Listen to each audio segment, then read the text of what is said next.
Hi, everybody. Thank you so much for joining us today. We are, I'm freezing today. It is cold, and I'm sure it's cold everywhere today, I feel like. But hopefully, you all are staying nice and warm indoors. And we're going to be talking about indoor seed starting today. So I feel like it's totally appropriate. Welcome. My name is Carrie. For those of you who are new here, welcome.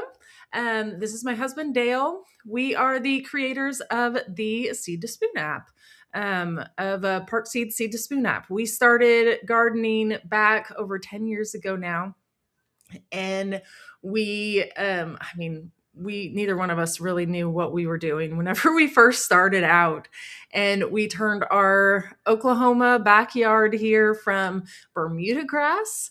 That was a battle in itself, but we turned it over from nothing but Bermuda grass over to a bunch of gardens. And yeah, I mean, as you can see, we kind of became obsessed and learned a lot along the way. There was a whole lot to learn, and we just really wished that there was an app for that.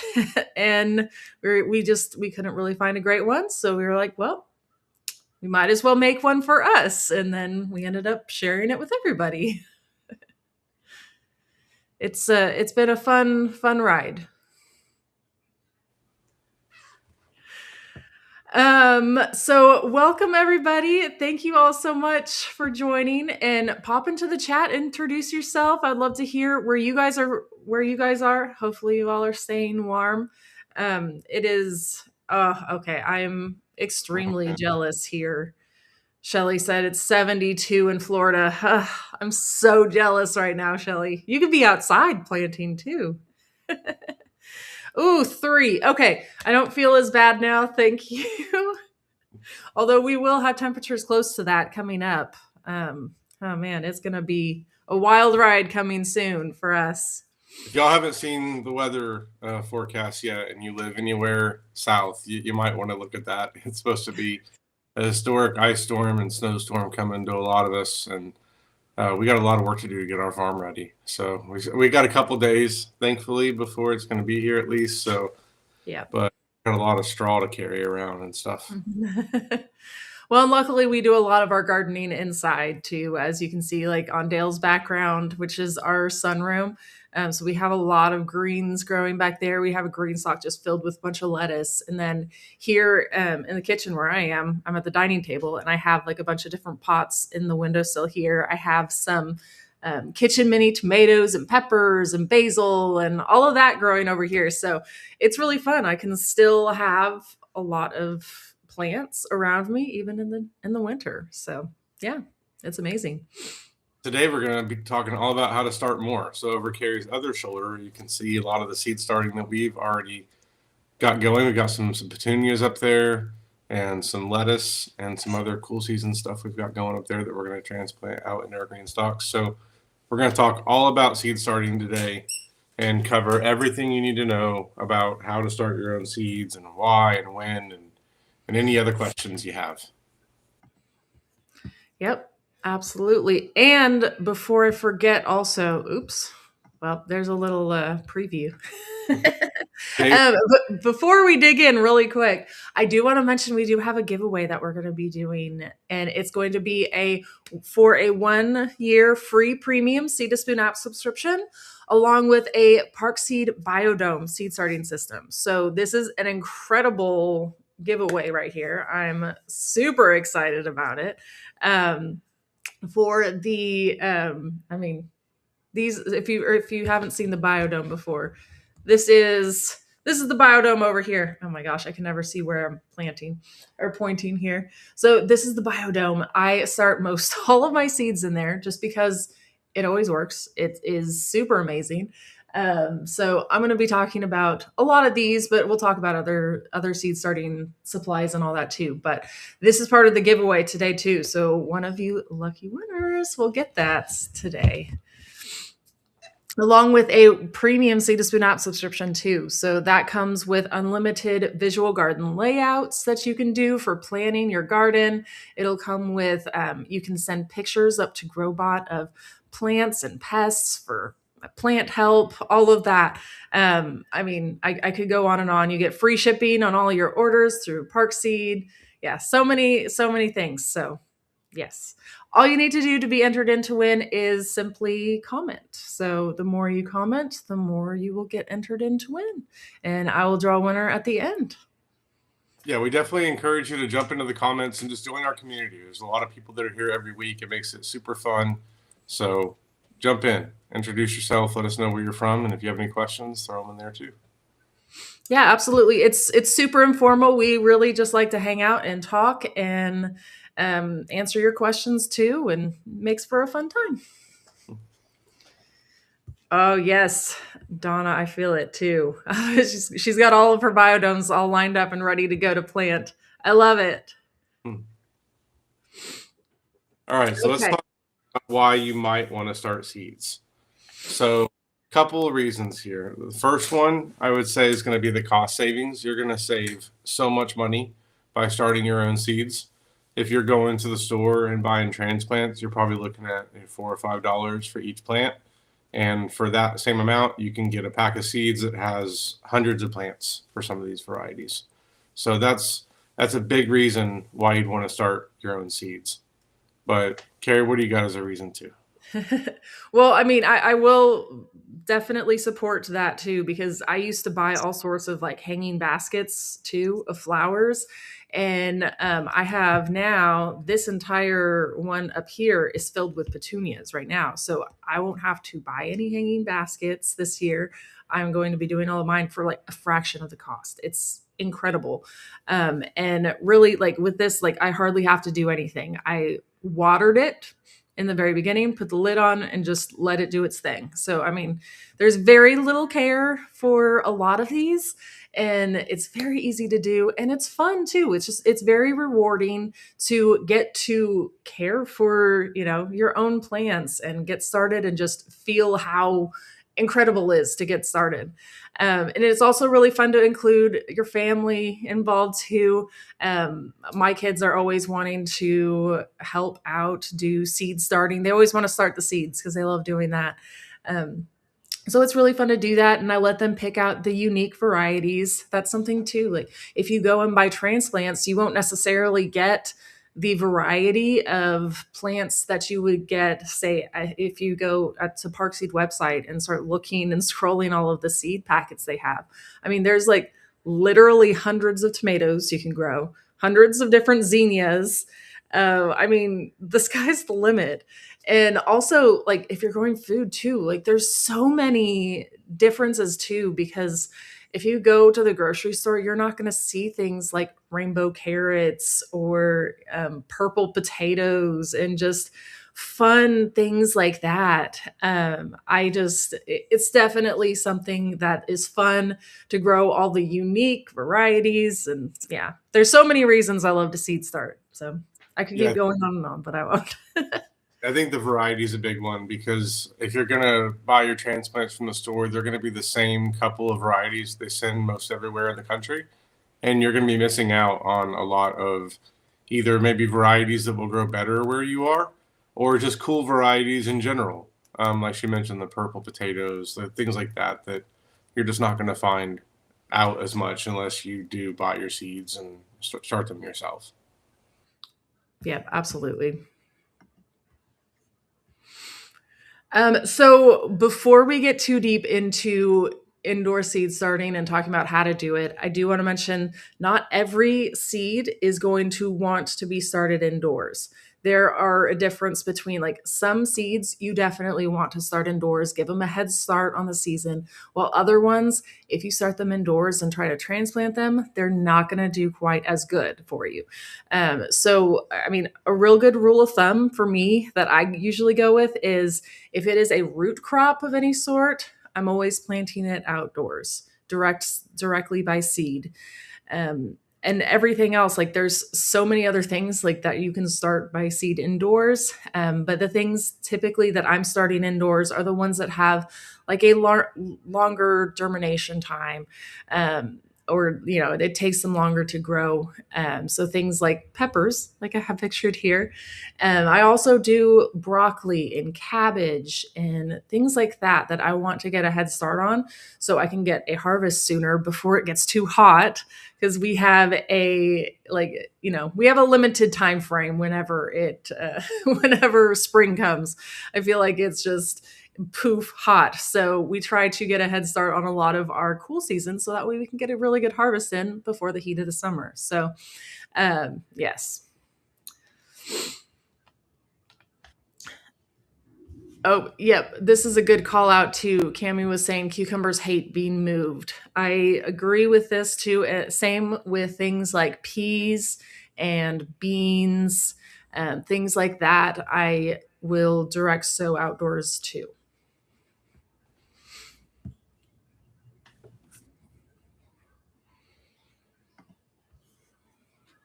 Oh, good, Danny. I'm so glad that the app was helpful deciding of what to plant and when. That's awesome. And it's an appropriate comment for right here because I'm going to recommend everybody, if you don't already have the Seed to Spoon app, here, I need to pull up okay, there we go. If you don't already have the Seed to Spoon app, scan that QR code and make sure you download it because it will make this so much simpler for you. It will give you exact planting dates, all based on your location. Because as we learned in the very beginning of this chat, everybody's weather is completely different and everybody's location is just completely, completely different.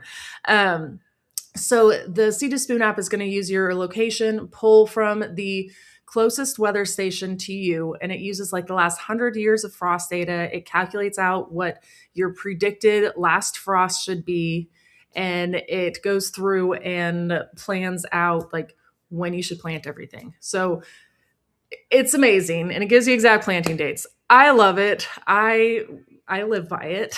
So I showed a few examples of where you can find planting dates. So on the main screen, if you scroll down, there's that Let's Grow section. So that just gives you some ideas. If you don't know exactly what you're going to be planting today, you can just go there, scroll through.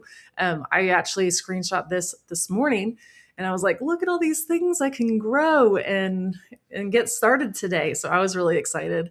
Yeah, so my time frame opened up for like broccoli and Brussels sprouts and cabbage. I was really excited. So this is just a fun place where I can go and I can see what I can plant now, which is great.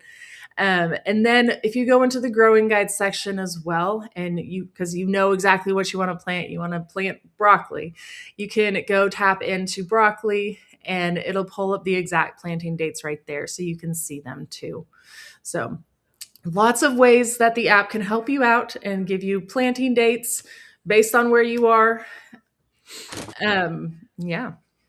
One other thing I want to mention on when to plant is you may, so something we've done in the past is we got really excited in January to start seeds. And we started too many, especially of things that weren't going to be able to go out until April for us. So for like tomatoes and peppers. And we've learned now to back off and not start them until we get a little further into the season. There's some people around here that will start their tomatoes in January so they can get them a head start and they can get them like pretty big before they go out. And We've tried it before, and oh man, they were huge. We really struggled keeping up with them.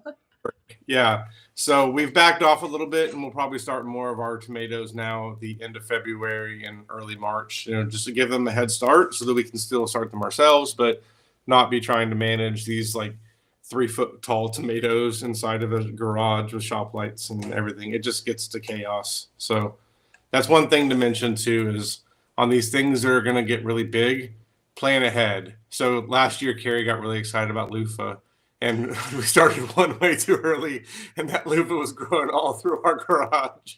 It was, and so if you've never grown loofah before, it's amazing, and I highly recommend it. But it got so big so fast, and it trellises, so it was like grabbing onto all the seedlings around it, like it was trying to grow up, and I was like, oh my gosh! So I had to like separate it from everything else, and yeah. But still, I'm definitely glad we did that because we got loofahs a lot sooner. And like Jamie says, whenever you get to that situation, you got to up pot them. So we had to up pot those tomatoes like 3 times probably. Yes, we did. So now we try and have a goal of only having to up pot something once indoors, and then the next time it goes outside. So sometimes that means just transplanting into larger containers when we transplant, and we'll get into the details on this as we get further. So I won't talk too much on that, but something to consider. Okay, so the basics here of seed starting supplies. So I teased you all a little bit by showing you all the biodome, but I do highly recommend the biodome. Here, I'll pull it up. Maybe, I don't know. It's got water in it. I'm going to drip water all over me if I pull it up closer. But this thing is amazing. It has this humidity dome up on top that you can lift and check in on your seedlings. It has, here, I'll show you the lid. It has these vents on top as well too. It just makes seed starting a whole lot easier. I keep these vents closed whenever it is germinating, just to keep it really humid in there. And then once they start to sprout, which mine have, I open up these vents and let some air in, which is amazing. I have like a bunch of little petunia seedlings up in there right now. But I highly recommend doing something like that. And then they're just super easy, very easy to use. They have these little sponges. This one has a little bit of water in it, but not a lot. I can kind of show you. I have a bunch of different things growing in here, but they have these little sponges that they use in place of soil. So if you can kind of see that, you can see the roots are growing right through them. So whenever it's time to transplant, I just go and pop this into the ground or container wherever I'm planting. But it's like a messless system too. So I really like that. I'm always a huge fan of. Those are ready to go. I'm excited to get those in our green stock because those I roots. know. Yeah, me too. They're looking so good. There's basil in there also. Yes, Right? I have lettuce, basil. I did do some cucumber. I know they don't transplant great, but I was having trouble getting cucumber to germinate just in the cold here because I was doing it indoors. So I was like, okay, I'll do it here. But Yeah, we're gonna try putting a cucumber in this grow thing right behind me. So in this bed, we're gonna have it grow up the sides where we've got like the wood there. Yeah, they're the little the little kitchen mini cucumbers. So they're really tiny. So I'm really excited to give them a try. Yes. So whenever you get these biodomes, they will come with the sponges that you need because there's different sizes of the biodome. So based on what you're growing, you may want different size sponges. So they have a 60 cell and a 40 cell and an 18 cell. These right here are the 60 cell. I use 60 and 40 pretty much for most everything. And then 18 I use for like tomatoes and things like that grow bigger faster. But it does come with the sponges that you need for the size that you order. Yes. So whenever I'm going in, the great thing about these is that there's like this little, has the tray, and this is where all the sponges are. But I just put some water right down here, and then the sponges here will just soak up all the water that's needed. So doing that will help prevent a whole lot of issues, which we will get into a little bit later too. But yes, always make sure that you water from below whenever you are doing your indoor seed starting. So I keep the humidity domes on top of the seeds while they're germinating. And then once they are starting to sprout, I will go through and open up the vents on top just to let a little bit of air flow, all of that into there. And then once they are all up, I will go ahead and remove that dome altogether, just like I have down here at the bottom. So how long it is, it just depends on how long your seedlings take to germinate. Oh, great question. So, how long can petunia seedlings stay in the dome before transplanting? So, for me, I'm really just going to be watching those root systems. Like you saw how I popped out that sponge and you saw the roots coming down. Once they get like too many roots there, it's going to start struggling. So, I want to either up pot it or put it out. But usually I say once they have like 2 to 3 what's called true leaves, which I have a picture example to show you here in a minute. that's when we'll go be thinking about like either up potting or transplanting. So yes, grow lights is definitely something to consider too.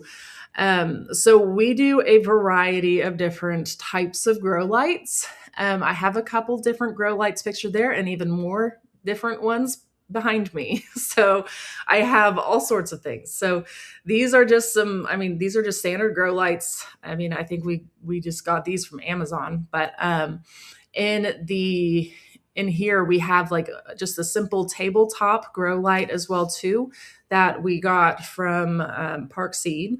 This is great if you don't have a whole lot of space. You can just have one little one there. And then also in our garage we have a larger growing area where we have just standard LED shop lights that are just hanging down. um, they are super helpful too. I mean, and the only thing I will say on lights is that if you are just growing to seed start indoors, you all you need is like an LED shop light, something along those lines. If you are wanting to grow indoors and get more, like if you want to grow flowers or fruit indoors, veggies, anything like that, you will want to make sure that you get an actual grow light too. Um, Now that being said, I think we actually have had things flower from LED lights too. But hey, where there's a will, there's a way, right? And then, so I will say, if you don't use the biodome, I do really love these bootstrap trays as well too. Um, oh, sorry, I didn't answer the how close it is. um, so I do try to keep it like as close as possible without getting too close. So, I mean, a good rule of thumb is like 2 to 4 inches or so, as you can kind of see in the pictures. But once I remove this, I generally try to lift them up just a little bit. As you can kind of see, I have like little risers in here too that I'll put underneath them to help get them a little bit closer to the lights, because you do want to make sure that those lights are pretty close to them. I'll take this one. So the shop lights are generally about 5,000 lumen. That's what we're using. But you can go between 2,000 and 5,000 lumen. Like for seed starting, it doesn't have to be too intense. The less strength, the closer you're going to have to be to it. But like Carrie said, with seed starting, you don't have to get too complicated with lighting. That's really when you're trying to grow things to fruit or to flower when you got to worry about that. And then a couple other really good questions we had. We leave them on typically 12 hours. So we have some Govee outlets that are hooked up to our Wi-Fi, so we can control them from a phone and we can set schedules. And we have them typically come on at 7 a.m. and then go off at 7 p.m. So we just leave them for 12 hours on at a time and cycle like that. Yeah, it mimics the sunlight too. So that's because you want to make sure that you give it some time to rest too, just like how it would be if it were outdoors. Yeah, and we switched over all of our lights to LEDs a couple of years ago to all of our shop lights, and it definitely made a big difference. And power Yes. can also just heat, which you wouldn't necessarily realize would be a big deal. But even those LED lights Carrie has behind her over here, those change the temperature pretty dramatically. It's about 85 over there in that corner where the trays are. So we got to be careful about starting things that are too cool season over in Hmm. that. So you do need to think about how the lights are going to affect the temperature. And for some things, that's really good. We'll get into heat mats in a minute. We'll talk all about that. But that's something else to consider. And this is a good call out too. If the leaves touch the lights, they can burn. So yes, absolutely. I would make sure that they're close but not touching. So anytime they do start to get a little close, you want to make sure that you are either raising the lights or lowering your plants, doing something like that. That is where these, so over on the picture with the shop lights in the bootstrap trays, you can kind of see how we have our lights on little strings right there. Those are these little pulleys. I caught we Park Seed carries these too. They're super helpful. All you need to do is just literally like pull it and it start, you can raise it up and adjust it, super easy. I would highly recommend getting something like that to help you adjust the height, because you will be moving your light system whenever you're going through and doing all that. And that those seriously made it so much easier. We don't have to find different size things to put underneath our plants to raise them up. And yeah, it saved us so much trouble by switching over to that. Okay. I know you guys have a lot of questions. I'm trying to make sure that we hit everything too. I think some of the questions over topics we're going to cover here in a minute. Okay. Cool. Okay, so a little bit more supplies. If you are going to be growing in like standard trays or those bootstrap trays, like I showed you before, those colorful ones right there, I love them. They are super great. Oh, thanks. Dale found so these are the hangers I was talking about, the adjustable hangers that you just clip onto the lights and you can just pull them and they're like little levers. It's super Save helpful. so much time. It was such a pain when we had chains that we used the first year. Do you remember that first year? And Yes. then, Oh, yes, I do. but so yeah, we switched over to this and it hasn't been an issue since.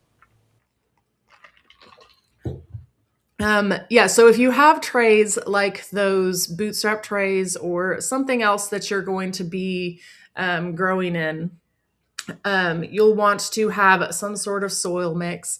There's two different things that I'd recommend. This is Spoma seed starter soil. Super simple, very easy to use. I mean, it comes in a bag. It is terrific. You really just open it up, moisten it, and add it. I'm a big fan of the Espoma products since they're all organic. I use all their fertilizers all the time too. It's just a really easy, great way to go. And then also cocoa core. I love using the coconut core. It is super fun to watch expand.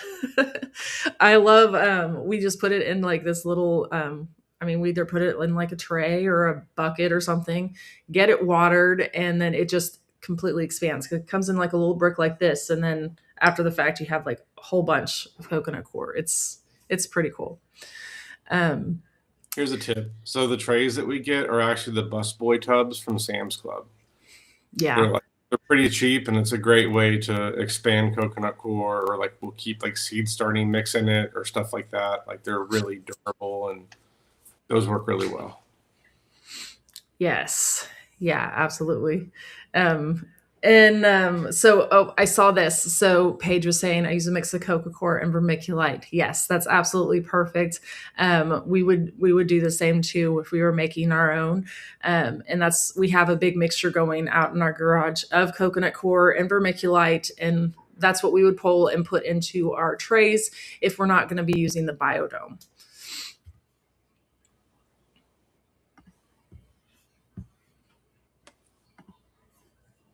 Okay, I know we had a bunch of questions earlier about heat mats, and this is always a question I feel like that everybody has. A really good rule of thumb that I always go with, I'm like, is this a warm season plant? And then they might benefit from a heat mat, especially things like tomatoes, peppers, eggplants, things like that will definitely benefit from a heat mat. And then also think about too, if you're germinating some cool seasons, so things like broccoli and lettuce, pansies, like things that are going to be out in the cold, probably won't want a heat mat, right? Because they don't like the heat. So that's kind of how I generally think about, am I going to use a heat mat or not for what I'm growing? But I would recommend doing one, especially for peppers and tomatoes, like I said, because they will still germinate for you, but it just takes so much longer if you don't have a heat mat going. And the heat mat will definitely help them germinate a whole lot faster. And then once they do germinate, you can go ahead and turn the heat mat off too. So really you just need it during the time that they are germinating. One really important thing with heat mats is get a thermostat. Mm. Try QR code for the one that we carry here. But this is definitely needed because it will get too hot actually if you do not have a thermostat to control it. Or you got to go out there and manually remember you're going to forget one of these times and you're going to burn your plant up. So this this is a product you can plug your heat mat into, and then and then you run a little soil probe and you put it into the biodome, and it will turn the heat mat on and off, and you can set the temperature you want to stay at. It's very important if you're going to use a heat mat to use one of these, or like I said, it'll get way too hot. We've Yeah. had like start to melt plastic and stuff if we leave it on too long. So like you gotta watch that when it comes to heat mats. Yeah, and this was super helpful too because we had some things that, yeah, it was super cold in the garage. So we had some things that we were like, well, we need to keep it like between 70 and 75, but we don't want it like super hot, but we can just tell it, keep it between this range. And then others we can have like several different heat mats and have one of them that we have like 80 to 85 degrees. And yeah.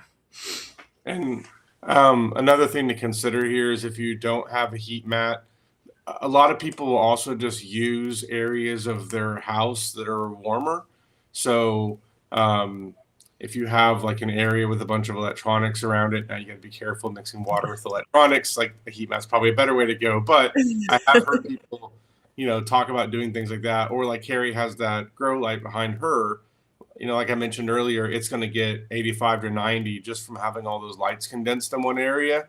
So it's important to be measuring the temperature of the area. We have this little temperature gun that shoots a laser and you can measure temperature. It's pretty cheap. We've got a couple of them that we use for a lot of different reasons in the garden and in cooking and for a lot of different reasons. But um, I recommend getting one of those and really understand what the temperature is in your seed starting area, and then adjust from there. So whether or not that's getting a heat mat or we're actually setting up a seed starting area in a cooler part of the house so we can start more cool seeds and stuff there because it is going to get so warm right behind where Carrie is. And we're going to keep that mostly for things like that 70 to 80 degree temperature that it's going to be over there versus um, things like broccoli and all of that are actually going to do better if it's a little cooler on seed starting. And every seed's a little bit different, but generally think about the season that it grows in, and that correlates to the temperature it likes to be when it's germinating. And the biggest way this is going to save you time, so you don't have to use a heat mat for peppers.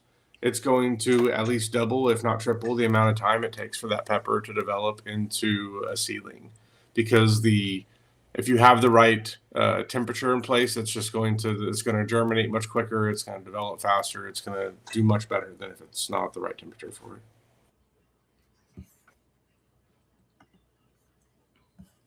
it. So I will say planting, I mean, I think everybody can handle that.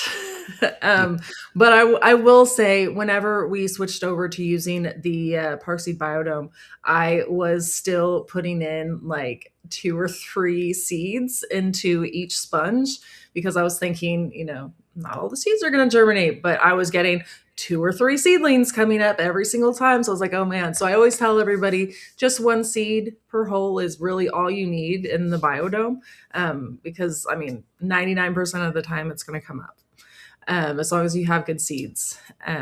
Yeah.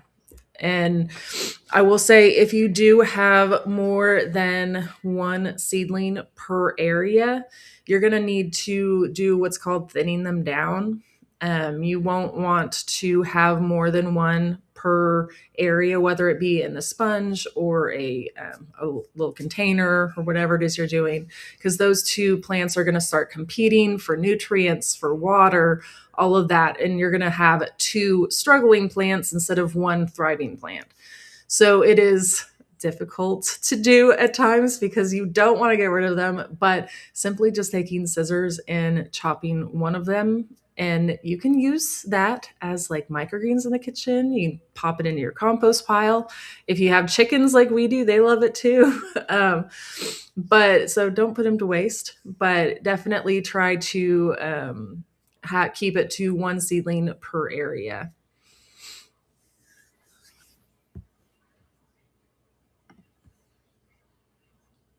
I want to piggyback on what Paige mentioned here. So The one seed in a biodome. Carrie, you may have mentioned this already, but when we switched over to park seed, how much of a difference it was.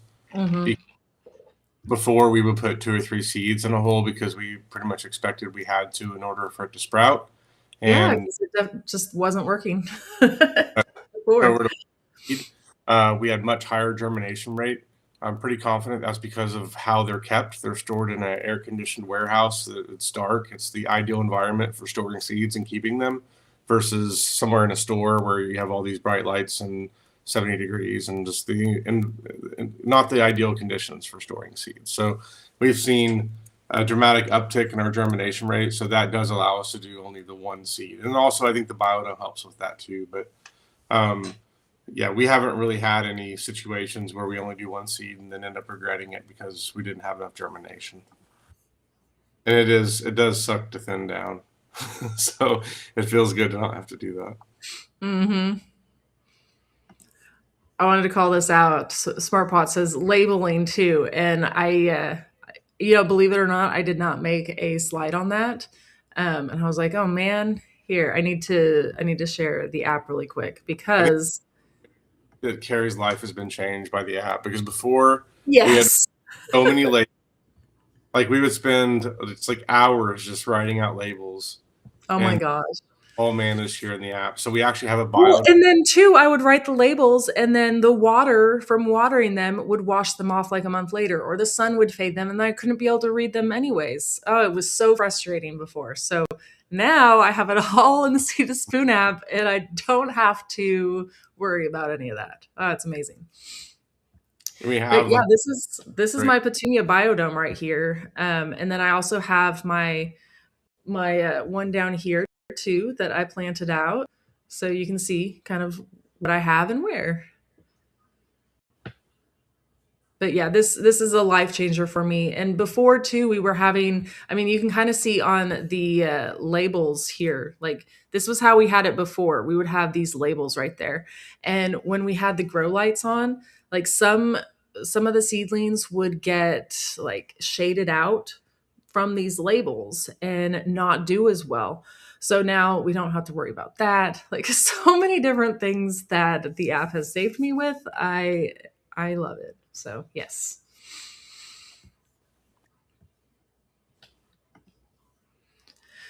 Okay, so let's talk about a few of the common problems that you guys might run into when seed starting.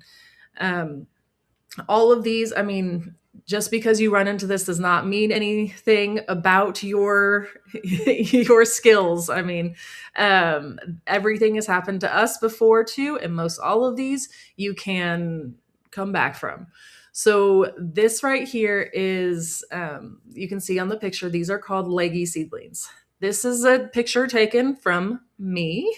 These are my plants right here that got this issue. Um, so what had happened here is we had a grow light burnout in the back. And these lights, I mean, like we said, we have all of our lights on timers and everything. So I wasn't like keeping a super close eye on the lights. I didn't notice it and until it was too late. And you can see that these lights are, or these plants are kind of reaching over to try to get the light. So this happens if you don't have enough lights or if your light source is too far away. There's a lot of things like that can cause this to happen, and this is not a good thing because, as you can kind of see here, these that's main stem right there is super long and flimsy. It's kind of knocking over a bit, so it's going to really struggle. Some things that you can do to try to help if this happens to you, there's a lot of plants too, a lot of seedlings that whenever you go to transplant them out, you can bury them a little bit deeper too. Whenever you transplant them, especially things like tomatoes, they love to be planted a little bit deeper. But there's also things that you can do that with. So covering some of that stem up keeps it a little bit stronger. If they're at this stage, try to add a fan in too, because the gentle breeze will try to help them boost up their strength of that stem. And then also, of course, fixing the light issue too. So either putting it up closer to the light or giving it a better light, things like that. And it's not necessarily be all and end all. Like I said, there's things you can do to try to help them, try to help encourage them to get better. Sometimes, I mean, you might opt to restart and do them from scratch, but otherwise, like we took these and we rehabilitated them and got them out into the garden. So it is definitely possible to do.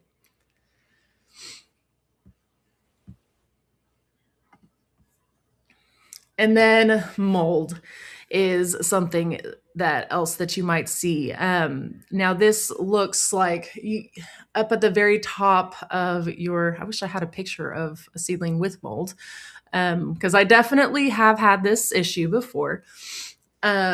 Usually it's like a little greenish up on the top. Like yeah, it just looks really bad. You will know if you're starting to get moldy issues. Um, so ways to go about preventing mold in the first place is just go through, wash all of your equipment. So if you are coming at this the second, third season, if you've already done seed starting before, make sure before you do another round of seed starting that you are washing your biodome, your trays, your everything, all of that, and making sure that you're starting with clean things, which is great. You can either wash with like a mixture of vinegar and water or a mixture of a small amount of bleach and water. Um, and just make sure that your seed starting trays and all of that are good. Another thing, if you were not already watering from below, you need to make sure that you're doing that too, because that will help to make sure that the water isn't pooling up at the very top, and that you are keeping the water down below, and then they will soak up what they need.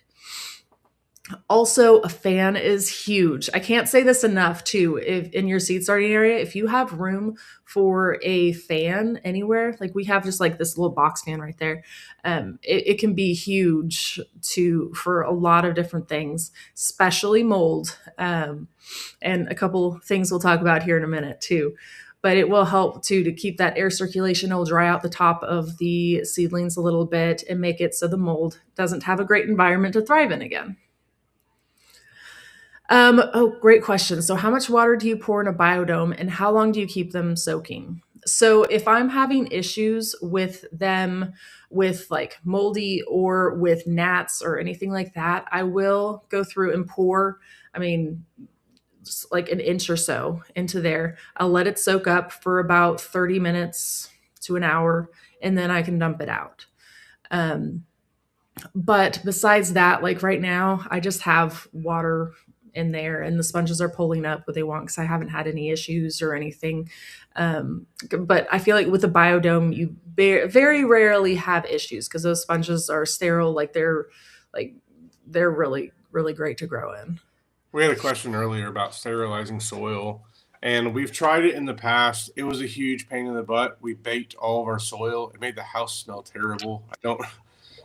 I don't think we're gonna do that again. What we've done now at this point is we either use a biodome, which comes with sterile sponges, or we're gonna start fresh with new soil mix every year because it's not worth the hassle of having to sterilize our soil mix and all that. And all the soil mix from last year, it's not wasted. It just becomes garden soil that goes out into the garden at that point. So we take all of last year's stuff, use it when we're trying to fill our garden beds back up or make anything that goes outside. I'm not as concerned about it going outside because the sun and everything else will handle some of those issues. But we've just found it's just easier to start fresh with new soil every year or use the biodome sponges instead of trying to sanitize it and bake it and all of that. I mean, yeah, it was an ordeal because we had a lot of soil we're trying to do that with, and it smelled so bad. I cannot even explain that smelled. So we're not doing that again. Some other things you can do if you do get mold issues, you can actually sprinkle cinnamon on top. I've done this in the past. It works. It works great. I just take that right there and I sprinkle it right on top of it, and it absolutely works. Yeah, it works amazing. You can also use a diluted hydrogen peroxide and water mix. Now you want to make sure that it is heavily diluted. I think the ratio was 9 to 1, so 9 parts water, 1 part hydrogen peroxide, um, and then like mix that together and use that. Um, but like I said, it's usually solved with just the cinnamon too. I always like to do the least aggressive measures first.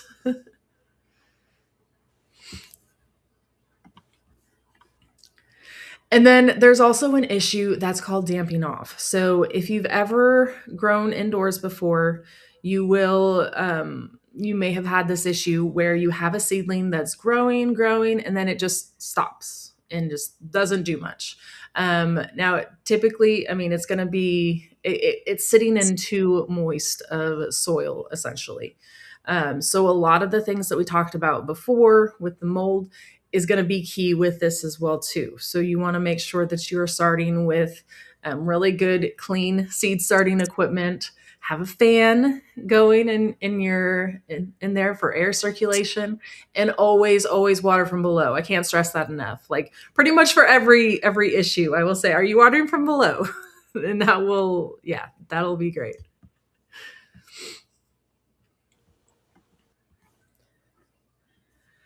And then gnats. I know I saw somebody say something about gnats earlier. Yeah, gnats can is definitely something that's annoying that you don't want to be dealing with, especially if you're doing seeds indoors. And again, a lot of the things that we have talked about are going to help too. A fan because it makes the air's moving more. It's not as favorable for them to come and lay down onto the soil. They don't want to fly around there if the water's moving. Also, again, if you're watering from below and not on top, the soil won't be quite as enticing for them too. Then there's also some things too that you can do. We've also done like these yellow sticky pads, like that. They're just these little yellow thing. You can just pop them in. They're sticky. The gnats will get stuck to them. Yeah, that works. And then also diatomaceous earth can work too to prevent any sort of fungus gnat issues. And again, this ground cinnamon, just going in and sprinkling that really helps too to deter the gnats. And again, the hydrogen peroxide diluted mix, I will say, it works. I've used this before in house plants that have gnat issues and in all sorts of areas. Whenever I have any sort of issues, I have to go with those. So yeah. Couple questions we got about watering in the biodome I wanted to pop up as well. Okay, so how often do you water the biodomes, or how can you tell when it needs water? So I will say this one up here, I started like a week or two ago. I've watered once.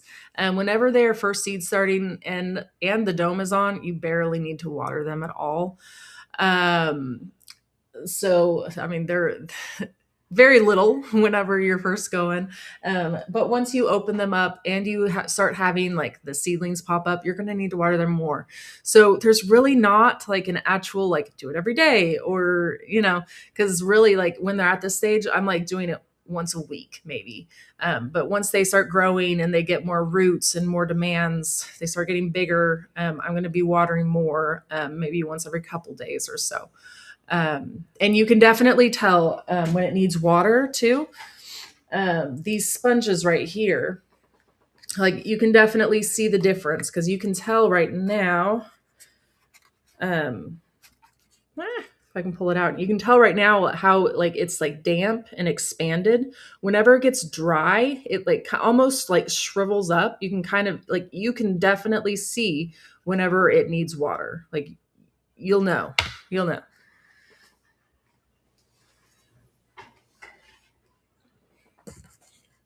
And then one other question about the biodome sponges and how fast they dry out. I think you kind Oh of yeah. answered. Yeah, they definitely do not dry out fast at all. I mean, like I said, I barely water, I feel like, but I mean, every couple of days, I feel like I'm doing this tray right here, but they do not dry out fast at all.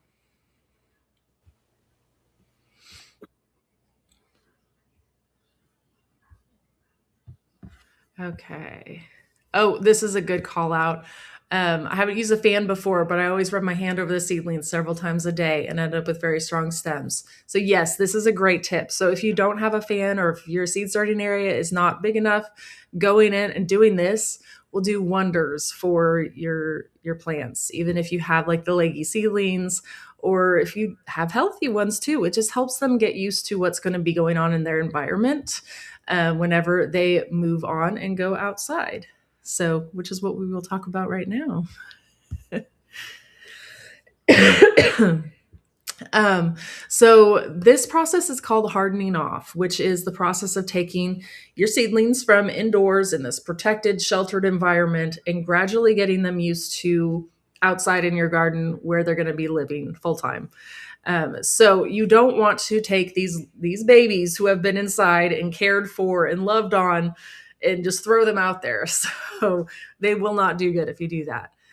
So you want to, over the course of about a week or two, whenever they start getting ready to transplant, you'll take them on little field trips, take them out to the garden, gradually get them exposed to the elements. So try to pick like maybe a shaded area whenever you first take them out. And of course, in a day that it's not super windy or stormy, things like that, you want to kind of um, try to just keep it real mild out there for them, and then gradually increase every day the amount of time that they're out there, the amount of elements that they're getting exposed to until they are ready to go.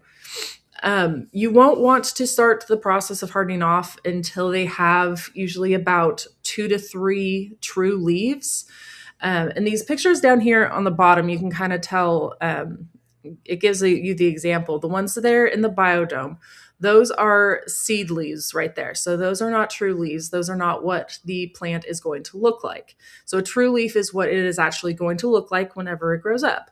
So those ones over there in the bootstrap trays, you can see it has the leaves that look like what they're going to look like when they grow up. So yeah, so that's around when you'll want to go through and start that process of hardening them off.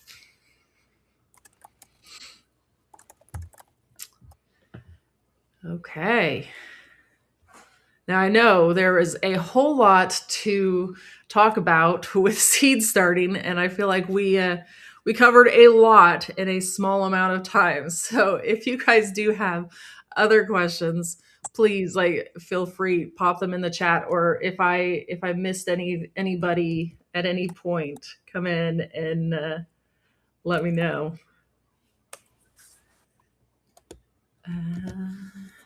I had a couple pins. Let me go back and pull them up here. So Tina asked about winter sowing. Winter sowing also works. So this is basically the practice of taking a milk jug and cutting it halfway open, putting soil in it, putting your seeds in there, and then putting it outside. That works for cool season stuff. It's not going to work for peppers though, because peppers do require heat. I mean, they may eventually sprout, but it's not going to work the way you're hoping with peppers. So I think that is a great method for lettuce and broccoli and cabbage and stuff like that. It's going to do great with that. But when it comes to peppers or tomatoes, I wouldn't necessarily go with the winter sowing like that. We did get a question here. Do you fertilize the seedlings while in the biodome before transplanting? I will say sometimes I do, and sometimes I don't. I guess that's not really a great answer, but it's the truth. Um, so if I have things like tomatoes that or peppers or something along those lines that are going to be in the biodome for a little bit longer time period before they go outside, I will fertilize those. But typically things like lettuce, my broccoli, things like that that are just in the biodome and they're just really going in there sprouting and then I'm transplanting them out, I usually don't bother with it. Um, if you do notice your seedlings starting to get like a little yellowy, I would definitely recommend giving them a little bit of fertilizer. But that being said, make sure you start with a diluted fertilizer too, because they're still little babies. They can't take a whole lot. Um, and I always make sure that you do wait again until they have like 2 to 3 true leaves on them before you even think about fertilizing them too. A question from Gracie about when I measure the temperature on the biodome. So typically, what I'll do is I'll pop the lid off, take the white block out, and then measure the bottom of it because that tells me that's going to be the highest temperature because those lights are right below it, and that's what's impacting it. Same thing with the heat mat. I'm going to measure that bottom temperature because that's where the roots are going to eventually be, and that's the temperature I'm trying to control.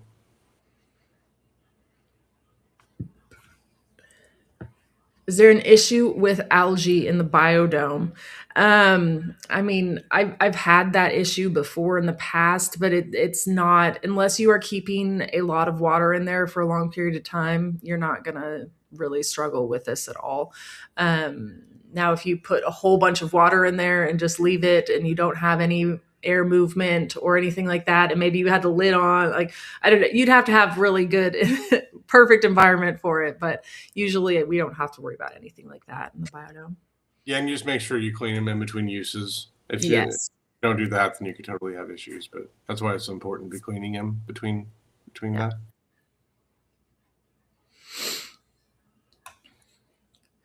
that. Okay. We have a winner.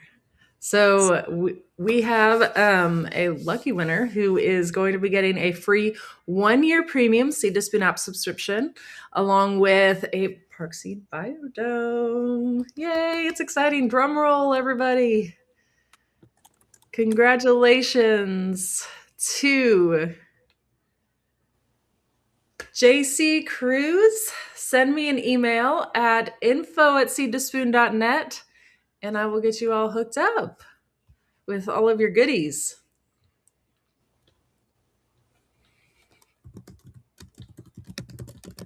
And then Dale just reminded me we had a winner from last week too. So let me pop that in. I forgot to announce that earlier today. So JC, you were our winner from today. And then But just to clarify, the way this works is we give away.